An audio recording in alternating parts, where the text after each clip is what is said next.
There you are. And over to you, Rabbi Danan. Good morning. Good morning. Lady and gentlemen. Am I right? Lady in singular. Is that your Rebbitzin? No, just something else. No. Yeah. So just before we start, Chazal say sometimes a rabbi started off with a joke to get the right environment. So, but I heard this one. I couldn't resist it. There are three Yiddish mamas showing off about their sons, how dedicated and how beloved they are upon their son. So Tzipi says, my son is so dedicated to me that every single year he comes over from the West Coast to the East Coast, and he stays for the whole weekend every single year in, year out, for my birthday. And Brochi says, my son comes all the way from Europe to New York, brings together my 10 best childhood friends, and stays for an extended weekend with me. That's how much he loves me. And Sprint says, it's nothing, guys. My son goes to therapy 3 times a week, 3-hour session every session, $500 per hour, and all he speaks about is about me. Right? Huh? Yeah. So okay. So I would like look at the title of the shir. Were Adam and Eve vegetarian, or did they simply refrain from killing animals? What does that mean? Can anybody explain to me what that question means? They haven't been given permission at that point. Right. So what to do with animals? They had right. domain over them, but he wasn't. Right. So yeah, they were not allowed to kill animals. Right. But what I mean in this question is, as we're going to see, that man was not allowed to eat meat until Noah's time. Until then, which is almost 1,000 years after. It's almost 1,000 years. It is 1,000 years later. And why was man then permitted to eat meat? Because since the animals were only saved in the merit of Noah and his sons, therefore that they were given the permissibility to eat meat. He saved them, now you can eat them. Yeah, saving, right. So people who are in Save the Whales allowed to eat whales, right? Okay, yeah. So let's just remind us what are the 7 Noahide laws. Let's go around. The 7 laws, the 7 things that non-Jewish people have to keep. Yeah, Eben Lachai, and a limb detached from the animal whilst it's still alive. Gilarayas. Yeah, that means. So normally they translate it as adultery. Why is that not such an accurate translation? Because adultery. Am I correct in saying adultery means a married woman? Yeah. I don't think it means incest and other forbidden relationships. So what are the forbidden relationships for non-Jews? So it's much more than adultery. A married woman is one of them. Anybody? Any else?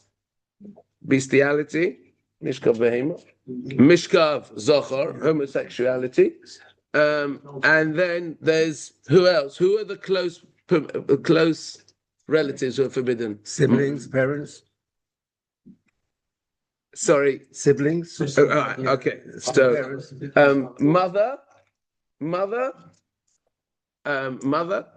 father's wife, right? No, not granddaughter. Grandma? Not granddaughter. Sorry, no, not grandmother. So what did we say? Let's give mother, father's wife, daughter, sister from the mother. From a mother. Only if it's a sister from a mother, it's forbidden. How do you know that? One of the proofs is there is an opinion that the 12 tribes married who? Their sisters. How can you marry the sisters? Even if they weren't Jewish, They were Noachide, right? So how could they marry their sister? They married their half sisters. That means their sister. They married their sister from from Jacob, but not right. Right. So that's adultery. Then murder, theft. Yeah, and we said Evim and Achai, and right. So that's our right. So and cursing Hashem. Those are the 7 mitzvahs b'nei Noach. Right. Okay, so we're going to just discuss this prohibition of Evim and Achai, limbs detached from live animals. So look at the beginning. Vayomer Elikim, Pasuk Chavtes, Perek Aleph, right at the end of the first chapter. Vayomer Elikim, Hinei nosati lachem es kol esev zorea zera. I've given you all herbage which has seeds in it. Ashal pnei chol haaretz, which is to spread upon the whole face of the land. Ve'es kol ha'etz asher boy, pre-eights, yeah, all fruit trees. Zera, which also has its seed inside it. Lachem yelachla, for you, I have given it to you for you to eat. And then the apostle continues, ulechol chayas haaretz, ulechol oif hashomayim.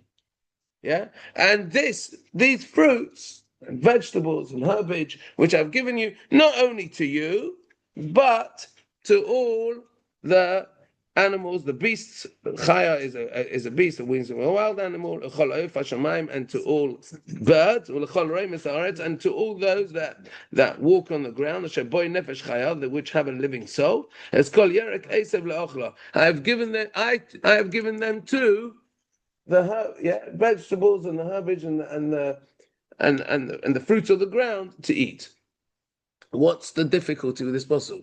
Why are you telling Adam? Why are you telling Adam? Oh, by the way, not only can you eat fruits and vegetables, so can the animals. First of all, what does Adam care? That's number one. And second of all, well, obviously, what are they going to live? If animals are not allowed to eat the herbage or anything, how do you want them to live? Right? It seems as well, by the way, that the animals themselves were also vegetarian. Yeah? Because he says, what are they allowed to eat? They're allowed to eat the same as you. So Rashi comes and says, look at this Rashi, Lachem yele ochlo, ulechol chayas haaretz. This is the Dibur HaMaschil. You know what Dibur HaMaschil means?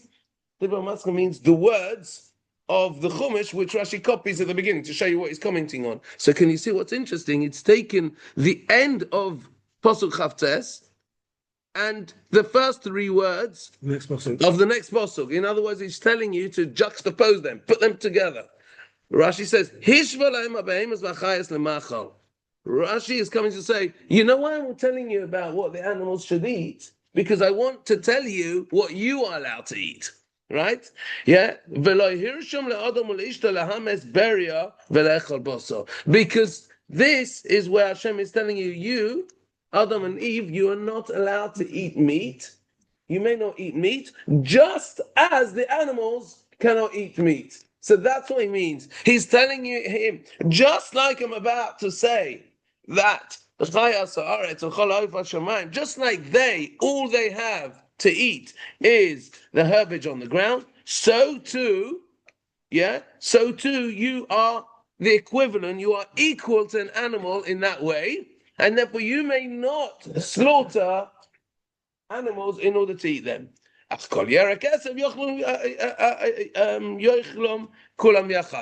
how do I say that? The vegetables and the growth of the ground, you may all equally, you're all the same. Thus indicating, but in other things, you may not eat them. Right. So, however, says Rashi, Ukshebo bnei Noach, when Bnei Noach came, means at the time of Bnei Noach, Hitilaim basar. Yeah, the pasuk permitted meat. Shenemar koremes asher uchai lachem. Any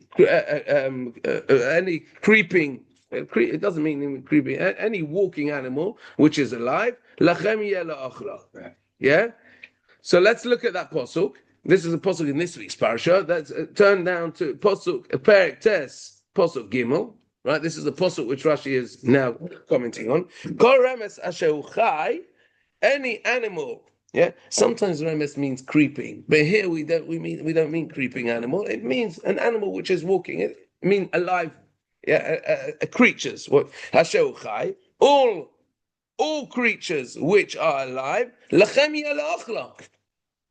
What does it mean lachem yalachla? For you it'll be for consumption. What is he saying here? Because until now, Stephen, you weren't allowed. I've given you now. Yeah, everything has got the same status as the vegetation of the ground. Till now, you were only allowed to have the vegetation of the ground, right? Now I am giving you permission to eat even remes asher hu chai. Is that clear? Right? Okay. Yeah. Lachem yalachla. Now Rashi there as well explains. I did not allow a man. I only allowed him to eat vegetation. Just like I made available for Adam's consumption, I gave him all the yerek kesef. So too, I've given you everything. In other words, even animals. Okay. Yeah, and the next pasuk says, however, a piece of meat which came off, which was alive. In other words, it was detached whilst the animal was still alive. That you may not eat. Right? That means don't think, oh look, you're allowing us to eat all meat, so therefore it doesn't matter. No, only allow you to eat meat if you kill the animal. Then you can do whatever you like with the meat. But if the piece of meat, this limb, was detached whilst it was still alive, then that's prohibited, and that's one of the 7 Noachide laws. Okay. Now let's go back to that Rashi and see. Let's go back to that where I've put it in bold.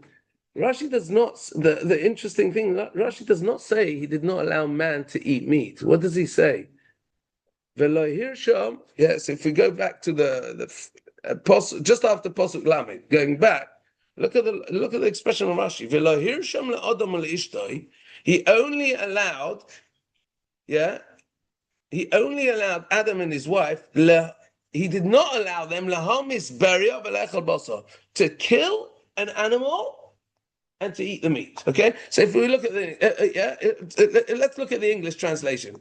All right, he made animals and beasts equal to them. In other words, to the human beings, as far as food is concerned. The juxtaposition is meant to imply that just as animal were not to kill other animals in order to consume that, so too Adam and his wife were prohibited to put a creature to death in order to eat its meat. What's the indication of that, gentlemen? Who gets a king? What's the indication of Rashi? Rashi says they weren't allowed to kill an animal in order to eat it. The question is whether the animal had died. Can you see? Yeah. Thank you. What about if an animal died by itself? Or what about if it was killed by another animal? It was killed by another animal. What do you think the indication of Rashi is? Because they can eat it. They can eat it, right? So that you have. Do we know what a super commentary is? Yeah. What's a super commentary? Commentary. A commentary such as? What's a super commentary? Well, you have. So there's Rashi has been the king of the super commentaries, because I don't think there's a work such as Rashi. Which has got so many works on it. Yeah, so there's Gur Aryeh, Maharal, the Gur Aryeh, there's Rabbi Mizrahi, there's a Sifsei Chachamim, right? In a regular, Sifsei Chachamim is just a condensed form of the Memorandum. So the Rabbi Mizrahi which is one, he was like the foremost super commentary on Rashi. So a Perush on the Rambam, is that a super commentary? On the Halacha? It's not super commentary, because the Rambam is not a commentary, right? Rambam is a halacha sefer. So if I write a commentary on that, that's not a super commentary. A super commentary is, like you said, if the Rashi doesn't stand by itself. Rashi is just coming to explain the psukim. So it's a commentary on a commentary already. So the Rabbi Mizrahi learns, like you said, that this Rashi holds you are allowed, even Adam and Eve were allowed to, if an animal died by itself, then they were allowed to eat that animal. Right? Right, and that's the indication of Rashi. Otherwise, why does Rashi have to say he didn't allow them to kill an animal? Just say you're not allowed to eat meat, right? However, the Gur Aryeh, who's the Maharal, he disagrees. He says Rashi doesn't mean that. Yeah, Rashi holds that they were prohibited to eat all animals. So why the strange wording of Rashi that he forbade them to kill? So look how the Gur Aryeh. Well, if they were vegetarians. Why did God make man vegetarian originally? Why was he not to eat meat? There's no need. But what's wrong with what? Gan Eden was perfect for them. But why can't they indulge in eating meats? So it would seem, because it's not right in the Ramban says it's not right. The idea of vegetarianism was a correct one originally. That means because you need, in order for you to consume it, it has to be killed. Okay, so ask a vegetarian today. If you can get, why will a vegetarian today not eat even an animal which you can guarantee to them that died by itself? So there's no cruelty there, right? What would you say? Why will a vegetarian not eat an animal which? Well, first of all, I think that there might be. Why did the animal die? Because if it's old, so anyway, it's probably is a risk. Some people give a greater level of humanity to animals. So you mean just like we wouldn't engage in eating in cannibalism? Yeah. It's that form. Some people, people have that feeling. Yeah, my daughter's vegetarian. It is that sort of rationale. Normally, if you eat animal, you're saying it's okay to kill animals. But therefore, it's a bit of it's a theoretical question what I'm asking. But if you had a system where we've got thousands of animals which will only consume if they die by themselves, so you could hear that some people say, okay, that I'm okay with. Yeah, as long as my action of eating animal does not condone killing animals, they'll be okay with it, right? Okay, but on the other hand, it could. Sorry. Yeah. So that's why it's a bit of an animal which dies is probably not the safest, right? So the Maharal says a very interesting shot in Rashi. He says that for sure the main purpose of prohibiting man from consuming meat is so that man does not come to kill the animals, and more than that, so that man preserves the creation and enables them to continue. So he says, not only did God forbid to kill the animals, but he even forbade you from eating an animal which dies. Why? Because if man was allowed to eat an animal which dies, then you would have a vested interest in not looking after the welfare of the animal. Yeah. Wouldn't you? Because listen, I've never tasted meat. I want to know it. Yeah, everybody wants a new experience. Yeah, I know I'm not allowed to kill. Okay, fine. So normally I'd look after you. We have compassion, right? You have to look after animals, right? But but this is my only chance to have a taste of it. So therefore, he would have a vested interest not to look after the animal. Right, not to kill it because he doesn't want to translate, but I let the animal die. That way I can have some time. So on that he says, they weren't allowed to kill an animal in any way, not only directly, but even just to let the animal die when I could have done something about it. I could have looked after the animal. It would have, taken it to the vet. Then that's also a form of, right, obviously a higher level of killing an animal. Even that we required you in order that the man, enables the animals to continue. And then there's always animals. Okay? Do you follow? Do you think that's the simple pshat of Rashi? Would you say that's when Rashi says not to kill an animal, it means not to allow an animal to die because I've got a vested interest. So I just thought it's a lovely pshat, but just in the words, I think that's a bit forced. Anyway, so this is a big machlokes. Yeah? This is a big machlokes. What's Adam? Why? Probably why should we say that? Why not learn like the simple understanding that a man was not allowed to eat meat? Why say that they weren't allowed to kill meat in order to eat its meat? But if it died by itself, it's permissible. It's permissible. Because the problem is, as well as not eating meat, there was another prohibition, even minachai. Yeah. How do you reconcile? What's the point? God gave Adam a prohibition of, as we said, adultery and murder and the others. One of those mitzvahs which he gave them is Evim Menachai. What does it mean? What's the problem? What do you mean, Evim Menachai? I'm not allowed to eat. I'm not allowed to eat meat anyway. You shouldn't need that rule. What? You shouldn't need that. You don't need that rule. Yeah, that's the problem. Do you see the problem here? We have, on the one hand, man is not allowed to eat meat, but he also has an issue to eat even minachai. Well, what's the point of that one? It's anyway forbidden, even regular meat. Because that rule is enduring, even if things change. All right. If our status changes, that still holds true. Right. So you mean he gave it to Adam? The later generation. So Adam. So that what you're saying is that if Adam would eat Evim Menachai, he would be transgressing two things. Now, who cares? What's the point of giving you an extra prohibition when it's forbidden already? Who cares whether it's one? You're right. It doesn't make a difference to Adam, but it does make a difference later down the line when meat is going to become permitted. But Evim Menachai stays. All right, that's one. Okay, so that's one. Because of this, that's one way of learning. Because of this question, this idea of just the prohibition of eating it means you're not allowed to kill. This was Tosfos in Sanhedrin had this question.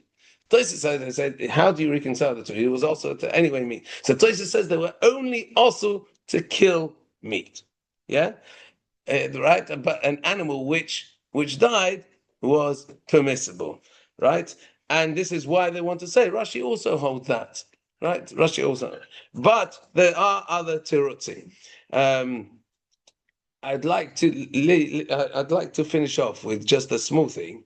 Yeah, I had this idea. You know that one of the mitzvahs Menach is to appoint a court of law. Did we say that justice system, right? Yeah. And as with the famous Rambam, that why were the whole Shechem? Why did Shimon and Levi destroy the whole of Shechem? They wiped out all the inhabitants. So the famous Rambam says because they transgressed this first one of not appointing justice system. There should have been a justice system to judge the most powerful man or the second most powerful, the Shechem ben Chamor, and for what he did to Dinah. The fact that they didn't, they were all deserving of death, right?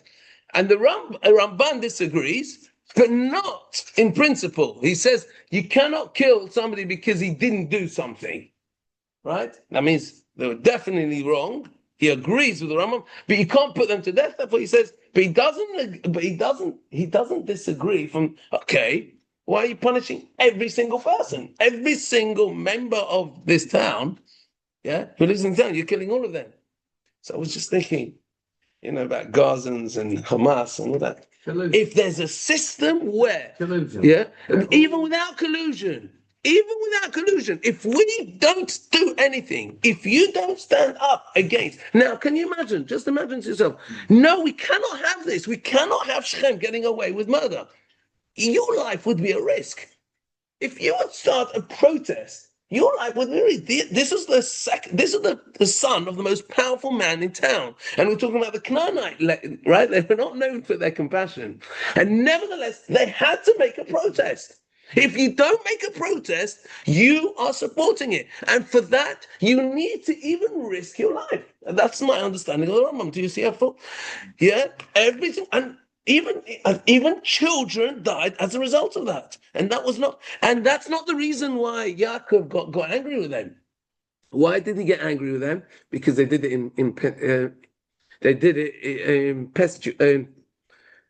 they did it with speed, without, and they put his life at risk.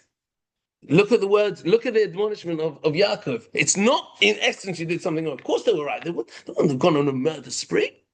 God forbid, but you didn't do it at the right time, and you didn't take advice from me. That's his only problem with it.